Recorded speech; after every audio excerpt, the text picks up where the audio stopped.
The sun rose over Maple Ridge Estates at 6:47 a.m. on a Saturday in June, painting the sky in shades of apricot and gold that would have been beautiful if Margaret Chen hadn't spent the last 3 minutes staring at her reflection in the bathroom mirror, trying to decide if she looked like a woman having a nervous breakdown or just a regular mom with dark circles.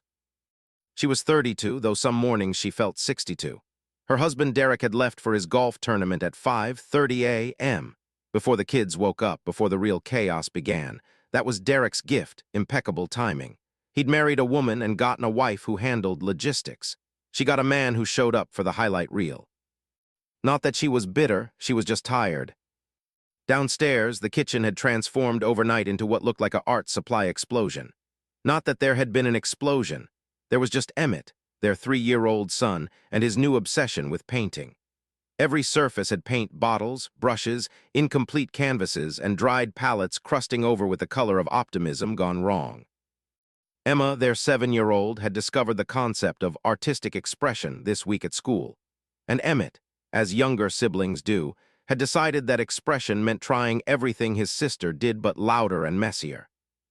Margaret surveyed the damage with the weary affection of a woman who had long ago surrendered to chaos. There was paint on the kitchen island, paint on the refrigerator, a small smear of what looked like cerulean blue on the light switch. She made a mental note to add "explain paint on light switch" to Derek to her list of weekend tasks he would somehow not remember discussing. "Good morning, my little artist," Margaret said, scooping Emmett into her arms. He was already dressed in clothes that had more paint on them than fabric, and his hands were a rainbow exhibition. "Mama, I'm making a picture for the pool," Emmett announced, his lisp turning picture into picture in a way that made her heart squeeze. "For the pool, that's creative," Margaret said carefully. She set him down and began the morning rituals, cereal, milk, which somehow always ended up on his shirt despite her best efforts, a heroic attempt to wash his hands before they touched anything else. Emma clomped downstairs at 7:15, already in her full soccer uniform for her Saturday game, kit, shin guards, socks pulled up to her knees. She was in that phase of childhood where she did everything with absolute total commitment. There was no half measure with Emma. She either committed completely or didn't do it at all. Margaret wondered sometimes if this trait would serve her well in life or cause her tremendous suffering. Probably both. "Mom, I need you to watch me today.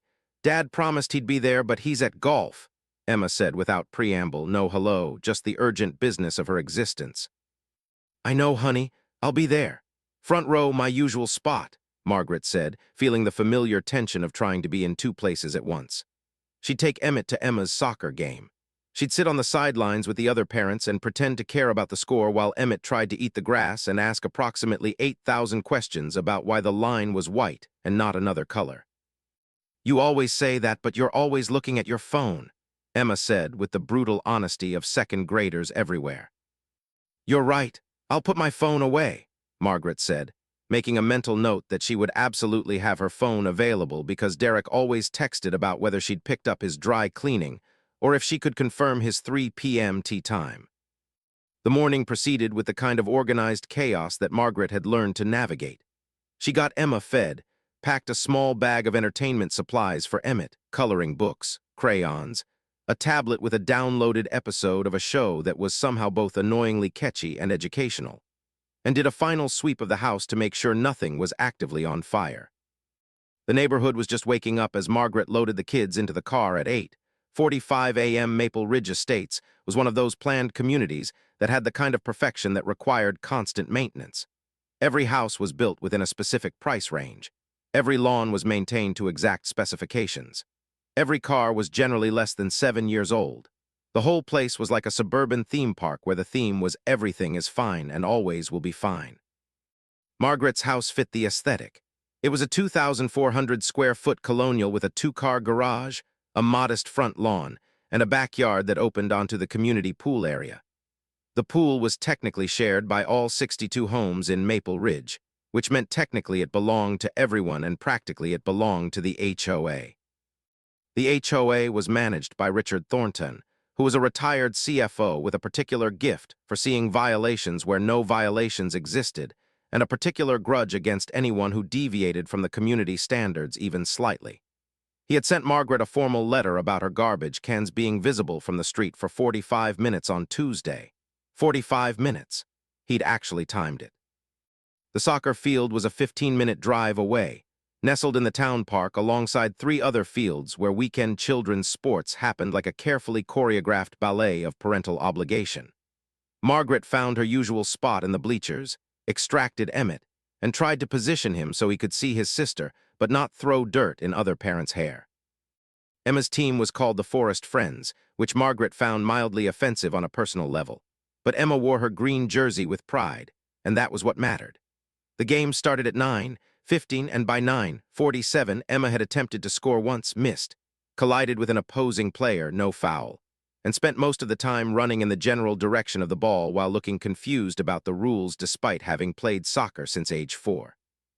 Emmett lasted approximately 12 minutes before deciding he wanted to go home.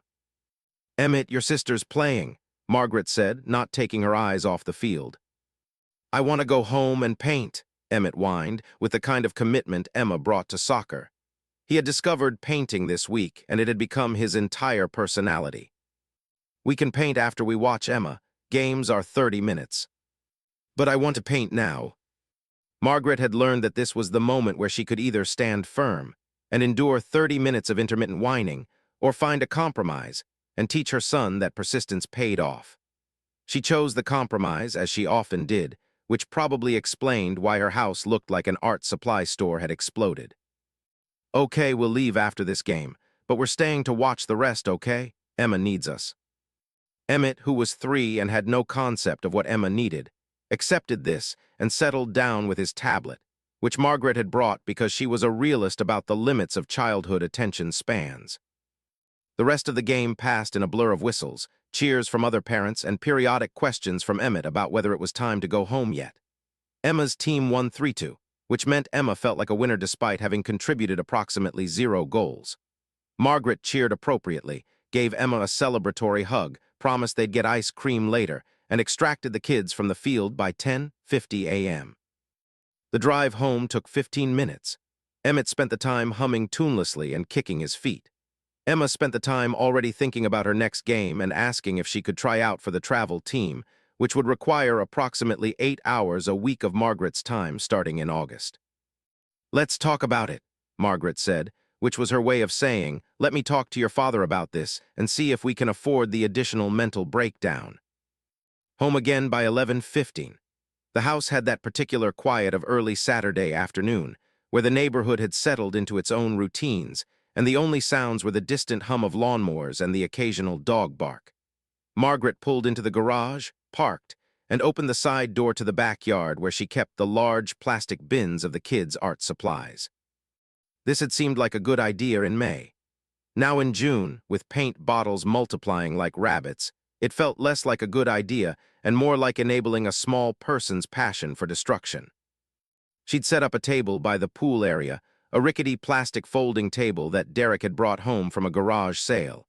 There were paintbrushes in an old coffee can, paint bottles in a recycled ice cream container, and a stack of newsprint that she'd bought to protect surfaces. It was a modest setup, but to Emmett it was Michelangelo's workshop. "Emmett, painting time?" Margaret called, and watched her youngest run outside with the kind of pure joy that made her heart hurt. This was the good part. Before the chaos, before the consequences, before anything was broken or ruined or causing her to receive formal letters from an angry retiree. This was just a kid and his paint and his mother watching from the deck, pretending to read a book she'd started 3 weeks ago and hadn't finished. Emma had gone inside to change out of her soccer clothes. She emerged 20 minutes later in shorts and a t-shirt, her hair still wet from a hastily taken shower, and joined her brother at the painting table.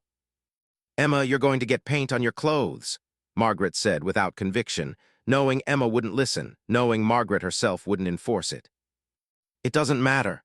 They're just clothes," Emma said, which was objectively true but would make Derek ask why the kids always looked like they'd been in a painting accident.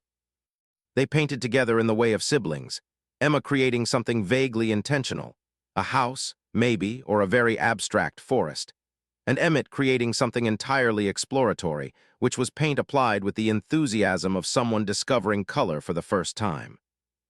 Margaret sat in a deck chair, her book unopened in her lap, and simply watched them. This was the moment, this quiet Saturday afternoon, where nothing terrible had happened yet and everything was exactly as it should be. Her kids were happy. They were occupied. They weren't fighting or crying or doing anything that required her to be a referee or a negotiator or a therapist. She closed her eyes and felt the sun on her face. At 1:45 p.m., she would regret not staying in this moment. By 2:15 p.m., this moment would feel like a lifetime ago. But for now, at 1:30 on a Saturday afternoon in June, Margaret Chen was at peace. Emmett had started painting on a large piece of white poster board, the kind Margaret had bought in bulk from the craft store. He was absolutely consumed by it. His tongue poked out slightly, a sign of deep concentration. His small hand held the brush with the focus of a surgeon.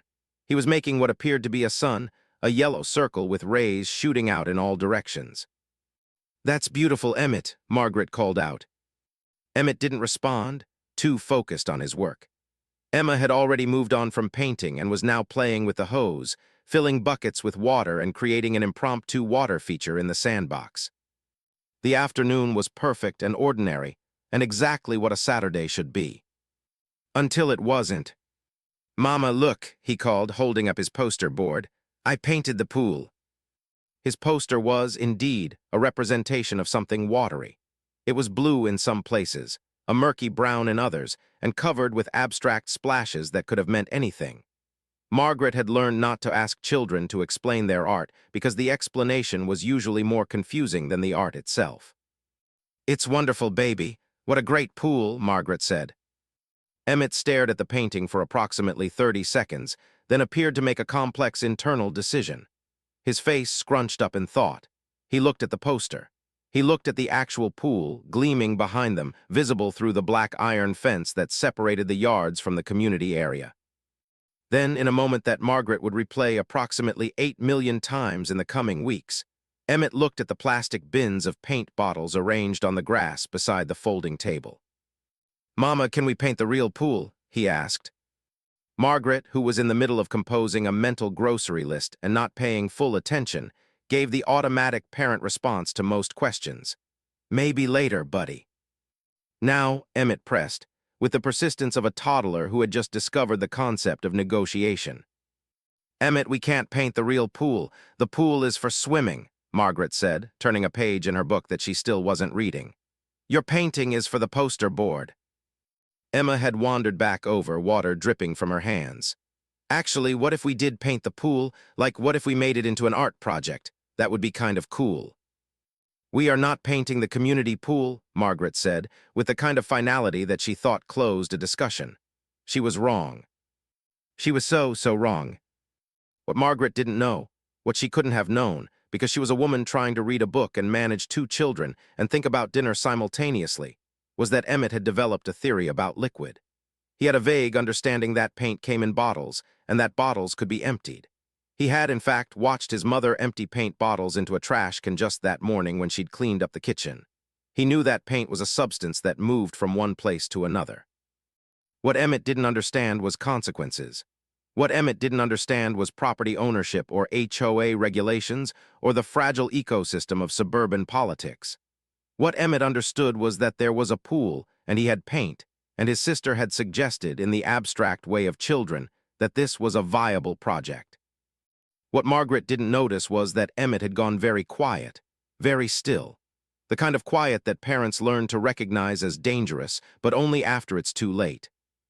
She was on page 37 of her book, which she still hadn't actually absorbed any of the content from, when she heard it, the glug-glug-glug of a paint bottle being poured. Not onto paper, not onto the ground, but the distinctive sound of liquid being poured in volume into water. Margaret's head snapped up. Emmett was standing at the fence line, arm extended through the metal bars, holding an empty bottle of cerulean blue paint upside down. On the other side of the fence, the community pool, which had been a pristine, chlorinated blue approximately 4 seconds earlier, was swirling with streaks of violent color. For a moment, nobody moved. Not Margaret, not Emma, not even Emmett, who seemed to be processing what had just happened with the same confused expression of a person who had just watched their hypothesis become reality. Then Emmett, with the innocent enthusiasm of a child who has just completed a project, called out, "Mama, I painted the pool." Margaret stood up so fast her book flew out of her lap and landed in the sandbox. Time seemed to do that thing where it compressed and expanded simultaneously. She was moving, she was running, she was at the fence in what felt like 1 second and also 1,000 seconds. The pool was not blue anymore. The pool was every color at once. The cerulean had only been the beginning. Emmett had been thorough in his artistic expression. There was crimson red, Margaret's good acrylic paint, the expensive stuff, deep purple, the watercolor set that was supposed to be for special occasions, yellow so bright it looked toxic, and at least 3 other colors that Margaret couldn't immediately identify because her brain had stopped processing information in any rational way. The water looked like a paint store had exploded. It looked like a rainbow had been murdered. It looked like something from a nightmare about environmental disaster. "Emmett, no, stop," Margaret called, but Emmett had already stopped, the last bottle empty in his small hand. He looked at his mother with the expression of someone who had just realized that the thing he'd done was not, in fact, going to be celebrated. "Did I make a bad choice?" Emmett asked quietly. Margaret didn't answer because she was too busy trying to locate her ability to breathe. Emma, who had realized something catastrophic had occurred, was already backing away from the pool as if distance might somehow absolve her of any guilt by association. The pool, which served 62 families, which was maintained by the HOA at a cost of approximately $8,000 annually, which was supposed to be the crown jewel of the Maple Ridge Estates community, looked like it had been used as a dumping ground for a failed modern art installation. Margaret's first instinct was to check if anyone was looking. She glanced around the backyard area. The fence blocked most of the view from the front of the properties, and the back side of the pool faced a wooded area. No one appeared to have witnessed the artistic crime that had just occurred. Her second instinct was practical. Could this be fixed? Could they drain it? Could they somehow restore it to its previous state before anyone noticed? Her third instinct was to call Derek and tell him that his wife had destroyed a community asset and also might be having a stress-induced psychological break. "Margaret," a voice called over the fence. Margaret's heart actually stopped. She turned to see Richard Thornton, the HOA president, standing on the other side of the fence with a garden hose in one hand and an expression of confusion that was rapidly transforming into rage. He was a man in his late 60s, with the build of someone who went to the gym to punish himself, with hair that was aggressively gray and styled to suggest he didn't care about appearance despite clearly caring very much. He was wearing a polo shirt, khaki shorts, and boat shoes despite living 20 minutes from any body of water. He looked like he'd been designed in a laboratory to be exactly the kind of person who would be president of an HOA. Behind him, Margaret could see at least 4 other residents who had apparently been summoned by some kind of suburban emergency, beacon that Margaret didn't even know existed. "Oh," Margaret said. She had been hoping for more time before this moment. She had been hoping, perhaps, for a different timeline altogether. Richard stared at the pool. Then he stared at Margaret. Then he stared at Emmett, who was still holding the empty paint bottle like evidence at a crime scene. "What," Richard said slowly, "in the name of everything holy happened to my pool?" "It's not your pool," Margaret said, immediately regretting it because it was both factually correct and completely unhelpful. "I mean, it's the community pool, and I can explain." "It's painted," Richard said, his voice getting louder. "The community pool is painted." "It was an accident," Margaret said, which was true and also the worst thing she could have said because accidents sometimes implied negligence, and Margaret was guilty of that. "An accident? How do you accidentally paint a pool?" Richard demanded. Margaret looked at Emmett, who was looking at his shoes, and then at Emma, who was looking like she wanted the earth to open and swallow her. She looked back at Richard, and she knew that no explanation was going to make this better. "My son poured paint into the pool," Margaret said, deciding that honesty was the only option. "He's 3. He doesn't understand consequences. I was responsible for supervision, and I wasn't paying close enough attention. I'm sorry. I'll figure out how to fix it." "Fix it?" Richard laughed, but it wasn't a laugh of humor. It was a laugh of a man watching his carefully maintained world descend into chaos. "Do you have any idea how much it's going to cost to drain and refill a pool? Do you have any idea about the chemicals required, the structural damage, the downtime?" "No," Margaret admitted, "but I'll pay for it. Obviously, I'll pay for it." Behind Richard, she could see the other residents exchanging looks. She recognized them distantly. People she'd waved to in the community Facebook group, people she'd seen at the neighborhood 4th of July party, people who were now witnessing her son's artistic terrorism. One of them, a woman Margaret vaguely remembered as being named Diane or Donna, stepped forward. "This is unacceptable. We pay our HOA fees. We expect certain standards." "I understand," Margaret said, though she really didn't understand how a 3-year-old's accident could be so catastrophic that it would require community meetings to discuss. "Do you?" Richard asked coldly. "Because I don't think you do. Do you know that the pool is scheduled to open tomorrow for the season? 62 families planning to use it. 62 families who will now be unable to use it because of this." He gestured at the paint-filled monstrosity behind him. Margaret felt her stomach drop. She hadn't considered that part. She'd been so focused on the immediate problem, the painted pool, that she hadn't thought about the systemic consequence, all the families without pool access. "I'll pay for emergency drainage and cleaning. Expedited service," Margaret said, already mentally calculating how much that would cost and how she would explain it to Derek without actually telling him the full truth. "I'll pay for whatever it costs to get it back online." "You're damn right you will," Richard said. "And I'm going to need everything documented. Names of contractors, costs, timeline. This is going to be an official incident." "What does that mean?" Margaret asked, though she suspected she already knew. "It means you're going to receive a formal violation notice. It means this is going on record. It means we're discussing whether you meet the requirements to remain a resident in good standing with Maple Ridge Estates." Margaret felt something in her chest break. "You can't be serious." "Deadly serious," Richard said. "You violated the community covenant. Section 4, subsection C, residents are responsible for the actions of anyone residing in their household. Your son's actions have damaged community property. There are consequences." And there it was, the moment when something that had seemed like a terrible accident started to become a legal problem, when Margaret went from being a tired mom to being a violation. "I'll fix it," Margaret said again, because it was the only thing she could say. "You're going to have to," Richard said, "and the HOA is going to be monitoring the process very carefully." He turned and walked away, and Margaret stood at the fence, with Emmett on one side and a painted pool on the other, and understood that she had just crossed a threshold from which there was no return. By 4:47 p.m. that Saturday, Margaret had made several important discoveries. 1. Emergency pool drainage services existed and cost approximately $3,000. 2. Repainting a pool. Margaret learned there was actually a verb for this. Repainting cost another $2,000. 3. Since it was Saturday, nobody could actually start work until Monday, which meant the pool would remain a horrifying abstract art installation for the entire weekend. 4. Derek was not going to take this well. She found him in the garage when he returned home from his golf tournament at 5:15 p.m., tossing his golf bag onto the workbench with the satisfied expression of a man who had shot an under-90 round and felt like a champion of the world.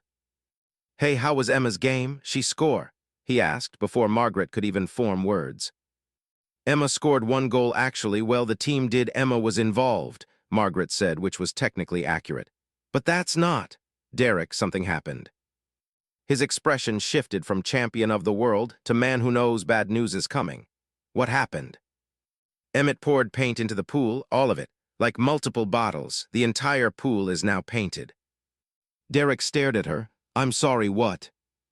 Margaret repeated herself, and then spent the next 40 minutes explaining exactly how a 3-year-old with artistic ambitions and access to paint bottles could transform a community asset into an environmental disaster. She showed him the photos on her phone. She showed him the contractor estimate. She showed him the email from the HOA that had arrived at 4:32 p.m. The email was from Richard Thornton and was marked Urgent Community Covenant Violation. Subject: Immediate action required. Pool damage incident. Dear Mrs. Chen, this email serves as formal notification that your household has violated the community covenant of Maple Ridge Estates, specifically Section 4, subsection C, regarding resident responsibility for damage caused by occupants of their property. The destruction of community property, the swimming pool, at approximately 1:52 p.m. on Saturday, June 10th, has resulted in significant damages estimated at $5,000 plus, and has compromised the scheduled opening of the pool for the 2024 season. Your household is hereby required to provide written acknowledgement of the violation within 24 hours. Submit a detailed remediation plan within 48 hours.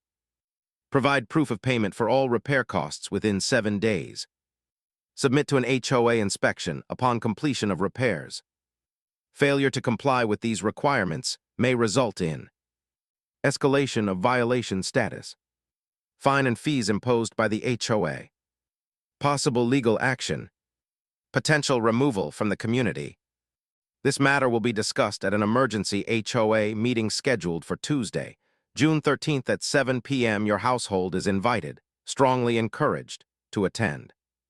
Regards, Richard Thornton, President, Maple Ridge Estates HO. Derek's face had gone through a spectrum of colors, red, purple, back to red, as he read.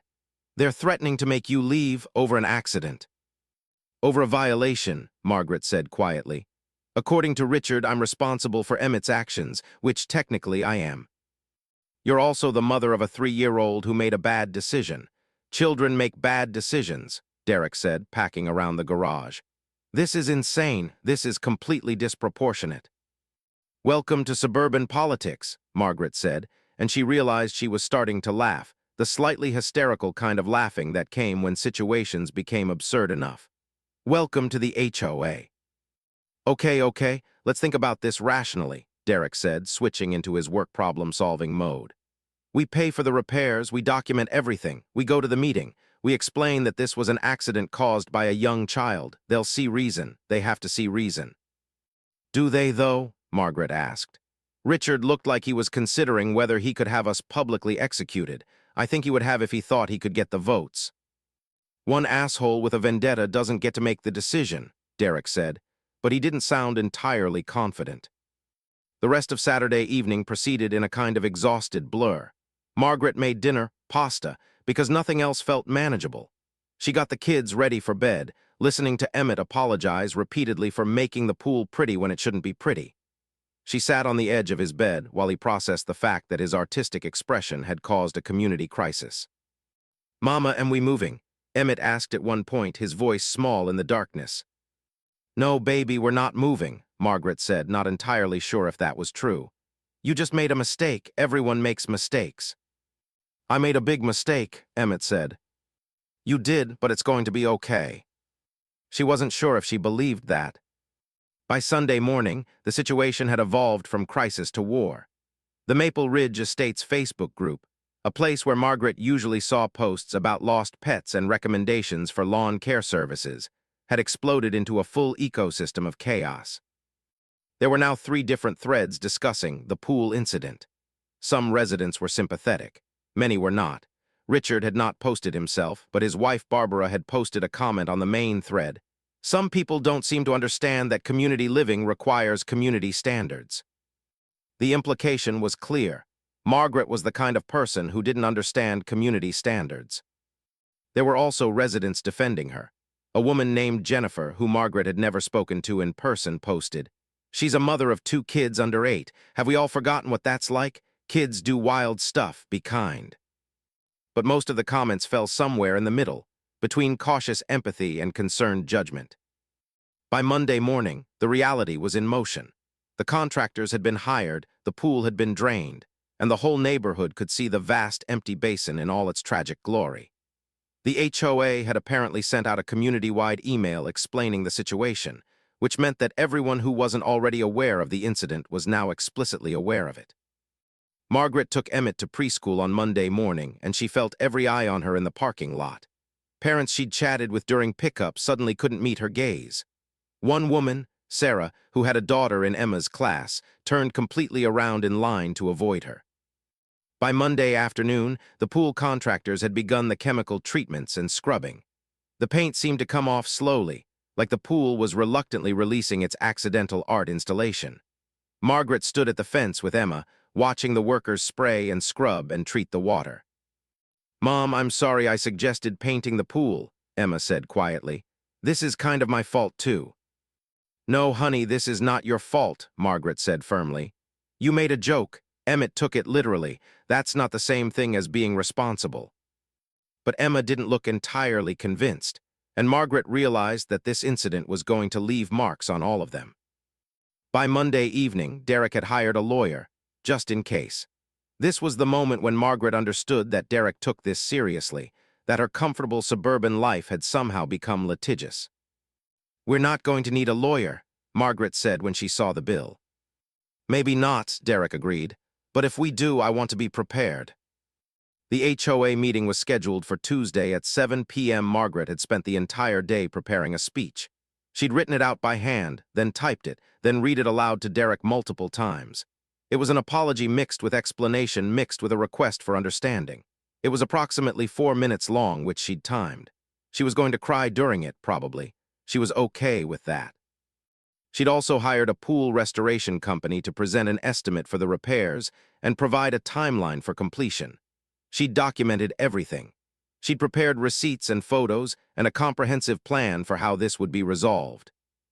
By 6:55 p.m. on Tuesday, Margaret was sitting in the Maple Ridge Community Center conference room, a space that usually hosted HOA meetings and occasionally yoga classes, and preparing to defend her family to a panel of suburban residents who felt personally victimized by her 3-year-old's paint-related decisions. Richard was at the front of the room, looking like he'd been preparing for this moment his entire life. He had an agenda. He had presentations prepared. He had a level of commitment to this meeting that Margaret found both impressive and deeply concerning. Approximately 40 residents had shown up. Margaret recognized maybe 10 of them. This was about to get much worse before it got better.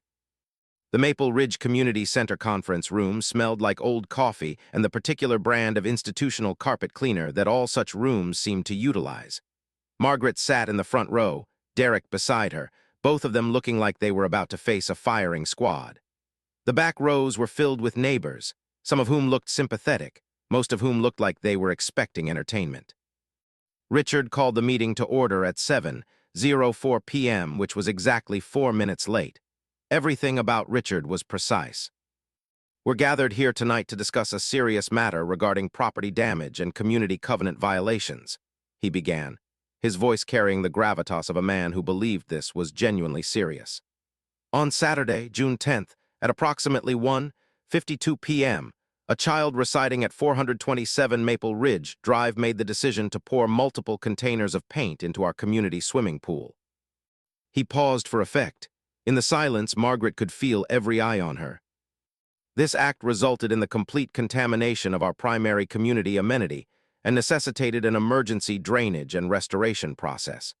The estimated cost of repairs is approximately $7,000, which includes contractor fees, chemicals, and lost amenity time. $7,000. That was higher than Margaret's earlier estimate. She felt Derek stiffen beside her. "Furthermore," Richard continued, "this incident has raised serious questions about whether all residents understand their responsibilities to this community. Section 4, subsection C of our covenant explicitly states that residents are liable for damage caused by occupants of their property, including children." He clicked to the first slide of his presentation, which displayed the actual wording of the covenant, magnified for easy reading. "This is not the first incident involving this property," Richard said, and Margaret's stomach dropped. 6 weeks ago, their garbage cans were visible from the street for 45 minutes. 8 weeks ago, we documented that their hedge had not been trimmed to specification. This is a pattern of noncompliance. The garage cans. Margaret had forgotten about the garbage cans. She'd also forgotten that this apparently counted as a pattern. "I move that we formally escalate the Chen family's violation status to level 2, which includes a monetary fine of $500 per violation," Richard said, "and that we require a written commitment from them to comply with all community covenants going forward, with the understanding that further violations will result in legal action and potential property placement on foreclosure proceedings." Margaret felt the room tilt slightly. Barbara raised her hand. "I second the motion." "Wait," a voice called from the back. It was Jennifer, the woman who had defended Margaret on Facebook. "I don't think we should move forward without hearing from them. They didn't even get to present their side." "Their son destroyed community property," Richard said coldly. "What side is there?" The side where it was an accident, a toddler accident, which is different from negligence, Jennifer said, standing up. My daughter once threw a rock through our sliding glass door. Kids do impulsive things. It's not a sign of moral failure. They accepted responsibility for this community when they purchased property here, Richard said. That acceptance includes ensuring their minor children don't destroy shared amenities. Margaret stood up, her legs shaking slightly. I'd like to speak, she said quietly. Richard looked annoyed to be interrupted, but he gestured toward the podium at the front of the room. Margaret made her way to the podium, carrying her prepared statement. Her hands were shaking. She looked out at the sea of faces, some sympathetic, some curious, many neutral in the way that people are when they're watching someone else's life fall apart. I'm Margaret Chen, she began, her voice steadier than she felt.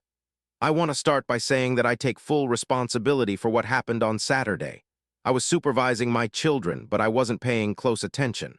My son made a decision that he didn't understand the consequences of, and I should have anticipated that possibility and prevented it. She looked down at her prepared statement, but the words suddenly seemed inadequate. I know this was damage to community property. I know this was a violation of our covenants. I know this inconvenienced 62 families. I'm not here to argue about that. I'm here to apologize and to tell you that we're handling it. You're handling it by destroying community property, someone called from the back. No, I was wrong about that, Margaret said, surprising herself by continuing without her prepared speech. I'm handling it by paying for all the repairs. I've already contracted the restoration service. The pool will be fully restored and operational by Wednesday. I'm also paying the HOA for any additional costs related to this incident. What about the pattern of violations? Richard asked. The garbage cans, the hedge. The garbage cans were out for 45 minutes, Margaret said, and for the first time she felt a spark of anger underneath the panic. I put them out that morning and took them in that afternoon. That's not a pattern, that's a Tuesday. According to our records, Richard began. I don't care about your records, Richard, Margaret said, and she saw Derek wince slightly. I care about the fact that I've tried to be a good neighbor. I care about the fact that my 3-year-old made a mistake and you're treating it like he committed a felony. You accepted the terms of this community, Richard started again. I did, Margaret interrupted. I accepted them and I'm complying with them. I'm paying for the repairs. I'm taking responsibility. But I'm also not going to sit here and pretend that a toddler's accident is evidence that my family doesn't belong here. The room had gone quiet. Margaret realized she was trembling, but she was also, strangely, less afraid. Derek reached up and squeezed her hand. My son is 3 years old, Margaret continued. He doesn't understand property rights or community standards or the fact that actions have consequences. He just knows that he has paint and there's water and his sister mentioned an idea. He acted on impulse, the way 3-year-olds do. If that's enough to remove a family from this community, then this community has stopped being a place for families. Jennifer started clapping. A few other people joined in. Richard's face was turning red. This is hardly. I'm also going to be removing the garbage cans from my front curb at 4:47 p.m. from now on, not 5 p.m., to ensure compliance with your specifications, Margaret said, and there was something almost manic about it now. I'll trim my hedges to within a 1/4 inch of specification. I'll repaint the exterior of my house if the color fades. I'll do whatever you need to feel safe about the fact that you live near people with young children. Margaret, Derek said quietly, and it was a warning to sit down, to stop, to not say the next thing she was thinking.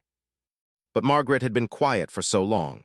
She'd been managing and accommodating and trying to be the good neighbor, the good parent, the good HOA member.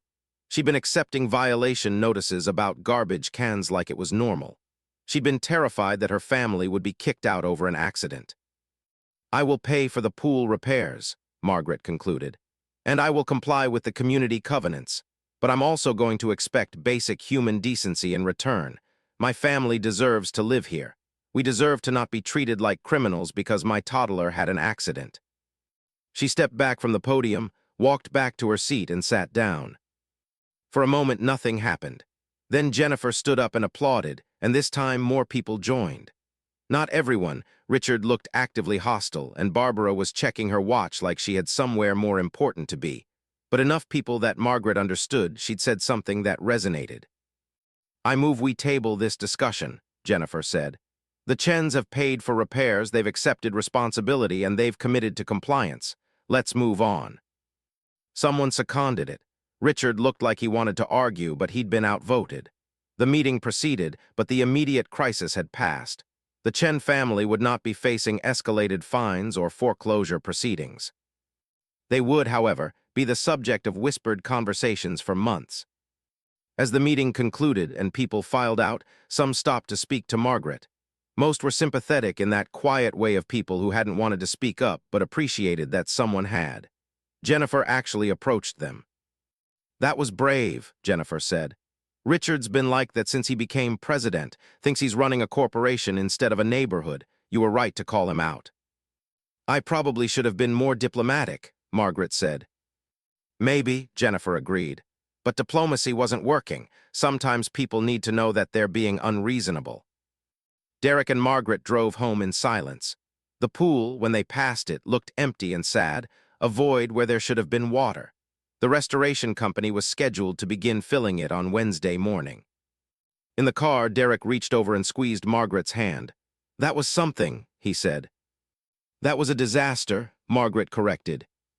That was you standing up for your family, Derek said. I'm proud of you. It wasn't absolution. It wasn't going to make the tension with Richard disappear or make this situation unhappen. But it was something. When they got home, Emma and Emmett were already in bed, asleep. Margaret stood in their doorways for a moment, looking at her children. Emma, sleeping on her side with her soccer jersey draped over the foot of her bed. Emmett, his thumb in his mouth, his face peaceful in the way of small children who hadn't yet learned about consequences or community politics, or the way their innocent actions could make their mothers want to scream. She went downstairs and poured herself a glass of wine, something she rarely did on a weeknight. Derek joined her. How did we get here? Margaret asked. How did a 3-year-old with paint bottles turn into a legal nightmare? We live in a community that mistakes rule-following for virtue, Derek said, and we have bad luck. Is it just bad luck, though? Margaret asked. Or is it that I wasn't paying attention, that I let Emmett near open paint containers when we were going to be near a pool, that I didn't set better boundaries? It's that you're a human being with 2 kids and you made a mistake in supervision, Derek said firmly. That's all it is. But as Margaret went to bed, she couldn't shake the feeling that this wasn't actually over. Richard had been humiliated at the meeting. He'd been overruled. That kind of public defeat didn't usually go unanswered in the suburban hierarchy, not by someone like Richard. She was right to be worried. Wednesday morning, the pool restoration company arrived at 6 a.m. to begin the refilling process. Margaret watched from her back deck as massive hoses snaked into the empty basin, and water began to flow. Steady, relentless, ordinary water that would fill the space and restore normalcy. The contractors had scrubbed away most of the paint, though faint traces remained visible in the grout and on some of the tiles. The pool chemical specialist had explained that some staining might be permanent, which seemed to Margaret like a metaphor for what this situation had become. There would be marks that remained, even after everything was fixed. By Wednesday evening, the pool was approximately 80% full. By Thursday morning, it would be operational. The incident would be, technically, resolved. But the bill arrived Thursday afternoon. Derek opened the envelope at the kitchen counter while Margaret was preparing dinner. She watched his face go pale. What? She asked, already knowing it was something terrible. He handed her the invoice. It was from the HOA, formally documenting all expenses related to the pool incident remediation. Maple Ridge Estates HOA. Incident cost summary. Emergency drainage service, $3,200. Chemical treatment and restoration, $2,800. Pool technician labor, $1,500. Pool tile repair, $400. Administrative processing, $200. HOA meeting convening, $150. HOA attorney consultation, $500. Pool equipment inspection, $300. Total, $9,050. That's not the original estimate, Margaret said faintly. No, Derek agreed. The original estimate was $7,000. This is almost $10,000. And look at this. He pointed to the administrative processing line. That's a $200 fee for processing the incident and the attorney consultation. They hired a lawyer for this. Margaret felt her anger rising. They hired a lawyer because my son poured paint. Apparently, Derek said, his voice tight. The letter says these are direct costs incurred as a result of the breach of community covenant. There was a second letter, formally titled as a violation assessment. Dear resident, following the incident on June 10th and the subsequent HOA meeting on June 13th, the board has assessed the following violation status for 427 Maple Ridge Drive. Level 1 violation, $500. This violation is associated with the property damage caused by minor residing in household incident, pool contamination. Additionally, the property owner is responsible for all costs incurred in remediation of said damage, including all contractor fees, HOA administrative costs, HOA legal consultation, pool maintenance labor to compensate for operational downtime, equipment inspection, total property owner financial responsibility, $9,050. These costs must be remitted within 14 days of this letter's date to avoid escalation to collection proceedings. Margaret sat down slowly. $9,000, plus the $500 fine, plus, presumably, the contractor costs she'd already paid separately for the initial emergency drainage and restoration that she'd hired before the HOA got involved, which had been another $3,000. They were looking at approximately $12,000 total. That's insane, Margaret said quietly. That's completely insane. How did they get $12,000 from this? They're categorizing every single thing as a cost incurred, Derek said, reading through the letter. The HOA attorney consultation, I bet that's Richard billing his own legal consultation time as if it's a separate service. And administrative processing, what does that even mean? They're billing us for the time it took to process the bill. Can they do this? Margaret asked. According to the community covenant, apparently yes, Derek said grimly. He pulled out the covenant documentation that had been provided when they'd purchased the home. Listen to this. Property owners are responsible for all costs directly and indirectly related to any property damage caused by occupants of their residence. That's essentially a blank check for costs. Margaret felt something break inside her chest. Derek, we can't afford $12,000. We don't have that kind of extra money. I know, Derek said, and he sounded exhausted. So what do we do? Derek didn't answer immediately. He sat down at the table with the bills spread out before him. We can contest it. We can argue that some of these costs are unreasonable. We can refuse to pay. And then what? They mentioned collection proceedings. They threatened foreclosure. They're probably not going to foreclose over $10,000, Derek said, but he didn't sound entirely sure. Are you sure about that? Margaret asked. Because Richard seems like someone who would absolutely foreclose just to make a point. That evening, Derek called the lawyer he'd hired, more as a precaution than anything else, but now it seemed like precaution had been the right call. The lawyer, a woman named Susan Zhang who specialized in HOA disputes, listened to the situation and then delivered news that was somehow worse than Margaret expected. The HOA has significant power in situations like this, Susan explained over the phone, which Derek had on speaker so Margaret could hear. The covenant language does give them broad authority to assess costs. However, many of these individual line items are questionable. But will they back down if we challenge it? Derek asked. Not Richard Thornton, Susan said, and Margaret realized that Susan knew exactly who Richard Thornton was. He's notorious in the HOA dispute community. He takes challenges personally. If you fight one bill, he's likely to escalate. So our options are, pay a bill we think is unreasonable or fight it and potentially face escalation, Margaret asked. Welcome to HOA law, Susan said, not unkindly. It's a fascinating sector because homeowners have very limited rights against their associations. You agreed to the covenant when you purchased. The HOA board has wide discretion in how to interpret and enforce it. That's terrifying, Margaret said. It is, Susan agreed. That's why a lot of people hate HOAs, but fighting Thornton, that's going to be expensive. My legal fees for a formal dispute would probably be $8,000 to $10,000, and there's no guarantee you'd win. After the call ended, Derek and Margaret sat in the kitchen, looking at the bills like they were ancient artifacts from a civilization that had collapsed. "We could move," Margaret said quietly. "If selling a house in this market and dealing with the commission and everything else is actually cheaper than this nightmare, we could move." "Would we even be able to sell?" Derek asked. "Does this violation show up on the property record?" "I have no idea," Margaret admitted. "But probably yes, which means the new buyers would need to be informed about it, and the value would probably take a hit because of the HOA drama." They were trapped, stuck between paying an unreasonable amount of money, fighting the HOA and facing even more costs, or selling their house at a loss.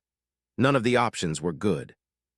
Friday morning, Margaret woke up with what she suspected was an anxiety attack. Her heart racing, her breath feeling shallow, her mind unable to settle on any single thought. She got up quietly so as not to wake Derek and went downstairs, where she sat in the kitchen and tried to breathe normally. By Friday afternoon, she'd made a decision. She was going to go talk to Richard. Derek thought this was a terrible idea, which was why she didn't tell him until after she'd done it. She drove to Richard's house on Birch Lane, a corner lot with an aggressively maintained landscaping design, and rang the doorbell at 3:15 p.m. while Richard was still at work. Barbara answered the door, looking surprised, and then cautiously unwelcoming when she recognized who it was. "Margaret," she said, not quite a greeting. "Hi, Barbara, I was hoping to talk to Richard. Is he home?" "He should be back around 5, Barbara said. "Why don't you wait?" 30 minutes later, Richard pulled into his driveway, saw Margaret sitting on his porch, and his expression transformed into something that wasn't quite anger but was adjacent to it. "Mrs. Chen," he said, getting out of his car, "to what do I owe the pleasure?" "I wanted to discuss the bill," Margaret said calmly, which took every ounce of self-control she possessed. "The bill is what it is," Richard said, not unkindly but with finality. "It's a detailed accounting of costs incurred." "The attorney consultation is $500, Margaret said. "You consulted with an attorney for my property damage case." "I consulted with an attorney to determine the proper procedure for assessing violation fees," Richard said. "That consultation benefits the entire HOA." "Then the entire HOA should pay for it," Margaret said. "Not me specifically." "The consult was triggered by your incident," Richard said. "Richard, the consulting fee is $500 for an incident that I've already apologized for, that I've already taken responsibility for, that I'm already paying for," Margaret said, and she could hear the desperation in her own voice. "I'm paying $9,000. I can't also afford to finance your legal consultation." For a moment, Richard's expression shifted. He almost looked sympathetic, almost. "The covenant is very clear," he said. "Costs incurred as a result of the breach." "The pool is fixed," Margaret interrupted. "The damage has been repaired, the contractors have been paid, what else needs to be paid for?" "Administrative burden," Richard said. "Coordination, board time spent on this issue." "You're billing me for board meetings?" Margaret asked incredulously. "You're billing me $150 for having a community meeting." "The meeting was directly caused by your incident," Richard said, as if this explained everything. Margaret felt something shift inside her, a transition from desperation to clarity. This wasn't about the money. It was about Richard maintaining control. It was about him asserting dominance over someone who had challenged him at a meeting. "I'm not paying this bill," Margaret said quietly. "Not all of it. I'll pay for the actual repairs. I'll pay for the contractor labor. I'll pay for the materials and chemicals and everything that went into fixing the pool. But I'm not paying for your time or your lawyer or your self-righteousness about violations." Richard's face went red.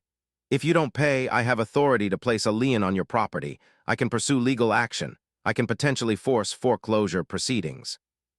"Then do it," Margaret said, and she surprised herself with how calm she sounded. "But I'm going to hire a lawyer and sue you for harassment. I'm going to document every way that this punishment exceeds the actual damage caused. And I'm going to make it very expensive and very public." "You don't want to do this," Richard said quietly. "No," Margaret agreed. "I don't. I'd prefer to just apologize for my son's accident and move on with my life. But you're not allowing that, so here we are." She drove home feeling shaky but strangely stronger. She'd made a threat, essentially.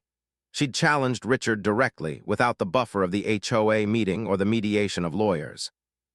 Derek wasn't happy about it when she told him. "You challenged him. Margaret, he controls the HOA. He can make our lives very difficult." "He's already trying to do that," Margaret said. "So what exactly do we have to lose?" "Our house," Derek said bluntly. "We could lose our house." "I know," Margaret said, and she did know. She was terrified, actually, but she was also done being afraid. Susan Zhang, when Derek called her again, was surprisingly supportive of Margaret's approach. "It's risky," she said, "but Richard Thornton is actually vulnerable. He's been involved in multiple disputes, and there have been complaints filed against him with the state HOA regulatory board. If you push back, if you document everything, you actually have more leverage than you probably realize." "How much would it cost to fight this?" Derek asked. "To challenge the excessive billing, probably $3,000 to $5,000. If it goes to litigation, could be more," Susan said. "But here's the thing, most HOA disputes end in settlement. Thornton will escalate because that's his nature, but eventually there's usually a point where both sides realize that continuing to fight is more expensive than compromising." And so that's what happened. Friday evening, Susan sent Richard Thornton a formal letter questioning the validity of certain charges and indicating that the Chen family was prepared to dispute them. The letter was polite but firm, documenting exactly which charges seemed excessive or unrelated to the actual property damage. Richard responded on Monday with a letter indicating he was willing to negotiate, but the tone had shifted. He was no longer dealing with a frightened homeowner. He was dealing with a family that had hired legal representation and was prepared to fight back. By Wednesday, they reached a settlement. Margaret would pay $6,500, covering all actual repair and restoration costs, but excluding the administrative, legal consultation, and meeting fees. It was still a lot of money. It was still going to significantly impact the Chen family's budget, but it was, at least, reasonable. When Margaret paid it, she felt something shift. Not closure exactly, but something like the beginning of stability. The pool reopened on Thursday and the community returned to normal. Mostly. By early July, the Maple Ridge Estates pool was open, fully operational, and crowded with residents taking full advantage of the summer season. The water was chlorinated and clear and utterly ordinary. If you looked carefully, you could still see faint traces of paint on some of the tiles, but most people didn't look carefully. Margaret sat in a deck chair at the pool area, which she'd been hesitant to do at first, given the circumstances, but Jennifer had specifically told her that avoiding the pool would only reinforce the appearance of guilt, and watched Emmett play in the shallow end with a pool noodle and absolutely no memory of the catastrophe he'd caused 2 weeks earlier. Emma was at swim lessons, actually learning to do a proper backstroke instead of flailing dramatically. Emmett was in his floaties, happy and uncomplicated in the way that 3-year-olds are. Jennifer sat down beside her on the adjacent deck chair, carrying 2 iced coffees. "One for you," she said, handing one to Margaret. "I figured you could use it." "You're very kind," Margaret said. "What's the payback? Do you need help organizing the summer book club or something?" Jennifer laughed. "Actually, I need to tell you something. The Facebook group has shifted." Margaret tensed. "Shifted how?" "In your favor, actually," Jennifer said. "After you pushed back on the excessive billing, a bunch of people came out and said that Richard has been doing this for years. There was apparently a situation 3 years ago where he charged someone $1,700 in violation fees for having a garden gnome. A garden gnome, Margaret. And when they fought back, he dropped it to $500. "Jesus," Margaret said. "A lot of people are fed up," Jennifer continued. "The pool incident actually ended up being the catalyst for people to start talking about whether Richard should continue as HOA president. There's going to be an election next month." Margaret absorbed this information carefully. "Is he running again?" "He was planning to," Jennifer said. "But I think he might step down. He's been getting emails and comments. He knows he overplayed his hand." It wasn't absolution. It wasn't going to make the last 2 weeks disappear or erase the community's initial judgment. But it was something. "There's something else," Jennifer said.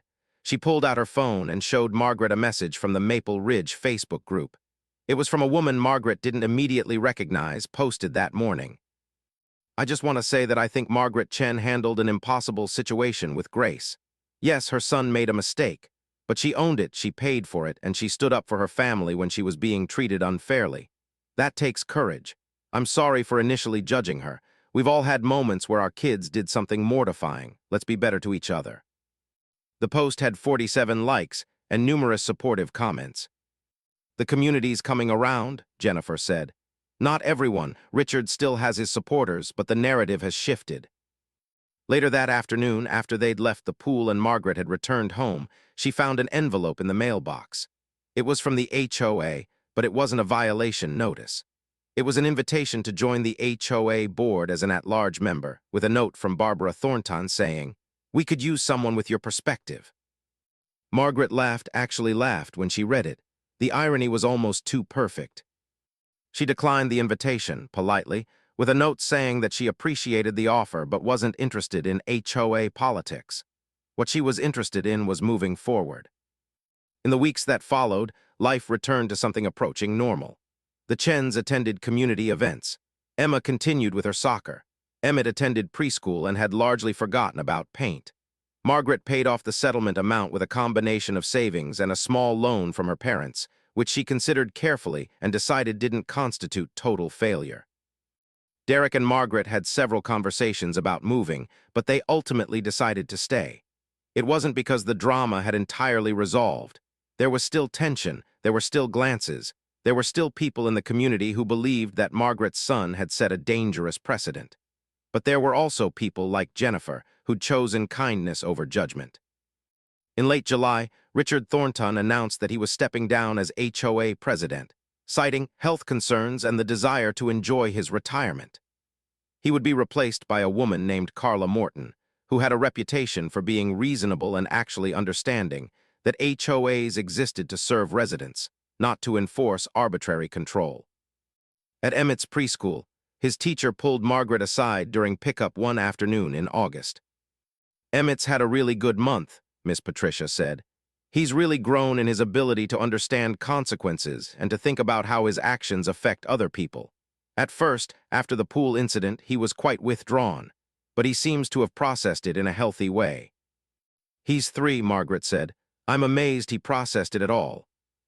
"Young children are more aware of adult emotions than we give them credit for," Miss Patricia said. "He knew you were upset. He knew he'd done something wrong, but you handled it by taking responsibility and modeling how to address mistakes rather than running from them. He's learned something important from that." By September, when the pool closed for the season, it had become just the pool again, a shared community amenity where families went to swim on summer days. The paint incident had become the kind of story that people referenced occasionally. Remember when the Chen kid painted the pool? But it had entered the realm of neighborhood lore rather than active crisis. Margaret sometimes thought about that moment in late June when she'd stood at the fence and watched the pool drain, when everything had felt impossible and like her family might be forced to leave the home they'd worked so hard to buy. It seemed like a lifetime ago and also like yesterday. In October, on a Saturday morning much like the Saturday when all of this had started, Margaret sat on the back deck with a cup of coffee. Emmett was inside, working on a painting project, channeling his artistic passion into something more contained now, something that didn't involve community property. Emma was at her travel soccer practice. Derek was reading the newspaper. "You know what I've learned from all of this?" Margaret said to Derek. "What?" he asked, looking up from his paper. "That community is fragile. That we're all terrified of being judged, of making mistakes, of being on the wrong side of someone else's judgment. And that most of the time, the people who are most afraid of error are the ones who are most willing to condemn others for it." "Richard?" Derek asked.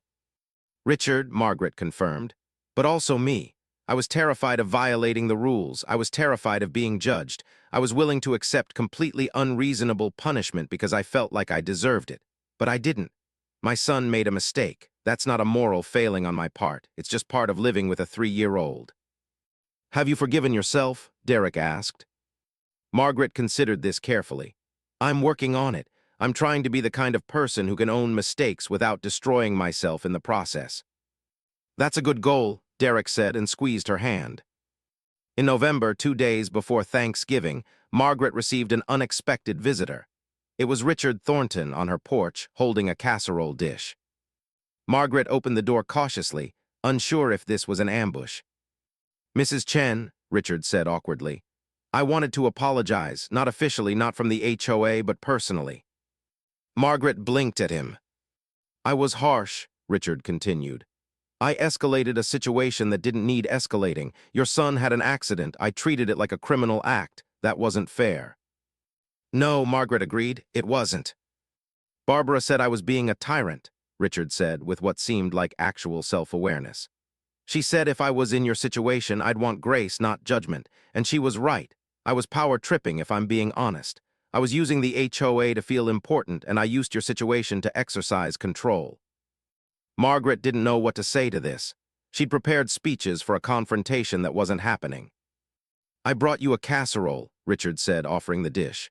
"Barbara made it. It's not an apology. You can't casserole your way out of being a bastard, but it's something." Margaret took the casserole, and despite herself, she smiled slightly. "Thank you, and thank you for acknowledging your part in this." "I stepped down," Richard said. "Did you know that? New president is going to be much better. I was not the person Maple Ridge needed." "No," Margaret agreed again, "you weren't."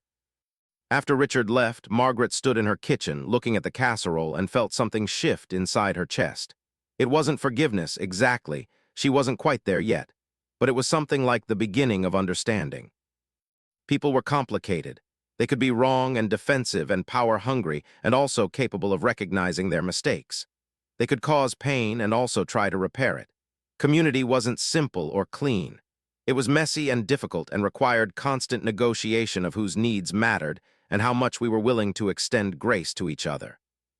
On Thanksgiving Day, the Chen family sat around their table, Margaret, Derek, Emma, and Emmett, and each took turns saying what they were grateful for. Emma said she was grateful for soccer and her team and her parents. Derek said he was grateful for his family and his wife's strength. Emmett, after much coaching, said he was grateful for painting and pool and no more sad. Margaret, when it was her turn, said, "I'm grateful for second chances, for communities that eventually choose kindness, for families who stand by you when you make mistakes, and for learning that one bad moment doesn't define everything." That evening, after the kids were in bed, Margaret returned to her book, the same book she'd been trying to read since May, the one that had been interrupted by a 3-year-old with paint bottles. She was on page 97. It took her until December to finish it, and she couldn't have told you what it was about. But she read it anyway, because sometimes the act of continuing was more important than the destination. The pool incident became part of Maple Ridge Estate's history, filed away with other stories about community chaos and resolution. The paint stains eventually faded from the pool tiles. The billing conflict became a cautionary tale about HOA overreach.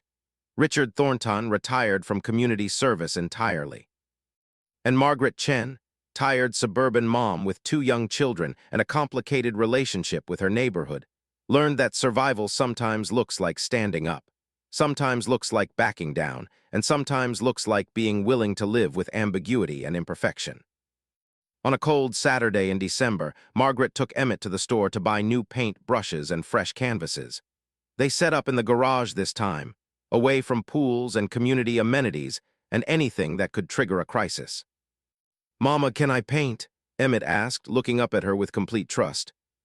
"Yes," Margaret said, "you can paint." And she sat and watched her son create art, messy, chaotic, perfectly imperfect art, and understood that this was what love looked like.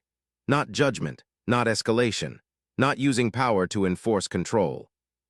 Just space, just permission, just the understanding that everyone eventually needed a safe place to make mistakes. By May of the following year, Maple Ridge Estates had elected a new HOA board, implemented a revision of the community covenants that emphasized reasonableness over rigidity, and established an actual conflict resolution process.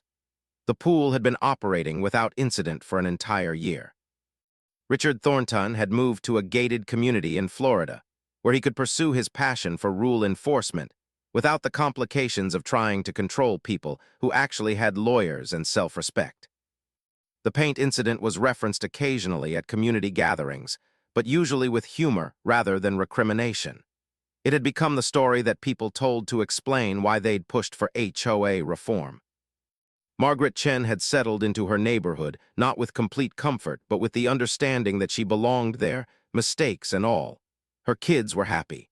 Her marriage had survived the crisis intact. She'd learned that standing up for herself didn't make her a bad person, and that compromise didn't make her weak. Emma had made the travel soccer team. Emmett had discovered an interest in dinosaurs, which meant his painting had shifted from abstract to representational, with a lot of T-Rexes. And Margaret, on Saturday afternoons, still sat by the pool with a book she was probably not actually reading. But now when neighbors greeted her, they smiled. And when her children played in the water, no one watched with judgment. That was enough. That was actually everything.